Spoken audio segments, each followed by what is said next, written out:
বাইরে থেকে ওই কক্ষটি তালাবদ্ধ করা হয়। প্রাথমিকভাবে প্রমাণের সত্যতা পেয়েছে, পুলিশ কর্মকর্তাবৃন্দকে এখানে আসামি করা হয়েছে। সাবেক আইজিপি মোহাম্মদ জাবেদ পাটোয়ারি সহ 5 জনের বিরুদ্ধে গ্রেফতারি পরোয়ানা জারি করেছে। তাদের বিরুদ্ধে আন্তর্জাতিক অপরাধ ট্রাইব্যুনালের তদন্ত সংস্থার পক্ষ থেকে প্রসিকিউশনের কাছে একটি অভিযোগ এসেছে। সেটি হলো 2016 সালে বাংলাদেশের বিভিন্ন জেলায় বিভিন্ন স্থানে কিছু ইসলামী মনোভাবাপন্ন যুবকদেরকে বেআইনিভাবে আটক করা হয়। তারা বিভিন্ন মাদ্রাসার ছাত্র অথবা ইসলামী মনোভাবাপন্ন কিছু যুবক কিশোর। তার মধ্যে একজন কিশোর, সে তখন যাত্রাবাড়ি একটি মাদ্রাসার ছাত্র ছিল, বয়স ছিল তার 19। তার বাবা তদন্ত সংস্থায় তার ছেলের বিচার বহির্ভূত হত্যার ঘটনা নিয়ে একটি অভিযোগ করে।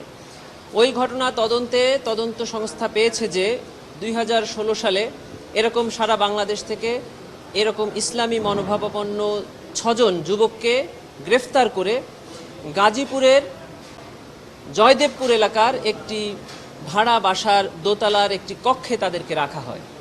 বাইরে থেকে ওই কক্ষটি তালাবদ্ধ করা হয় এবং বলা হয় যে এখানে জঙ্গিদের আস্তানা আছে।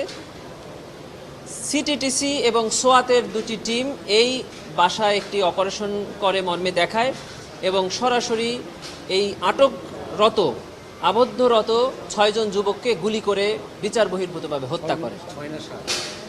এই কয়েকজন যুবককে হত্যার পরে দেখানো হয় যে তারা এখানে রাষ্ট্রদ্রোহী দেশদ্রোহী কাজে সাথে সম্পৃক্ত ছিল।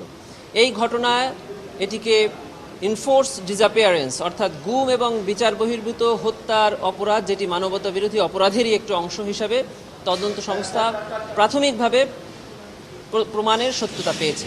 তারই ভিত্তিতে এই 5 জনের বিরুদ্ধে একটি গ্রেফতারের আবেদন তদন্ত সংস্থা আমাদেরকে জানিয়েছিল। আমরা আন্তর্জাতিক অপরাধ ট্রাইব্যুনালে সাবেক আইজিপি জাবেদ পাটোয়ারি সাহেব সহ 5 জনের বিরুদ্ধে গ্রেফতারি পরোয়ানার আবেদন করেছিলাম।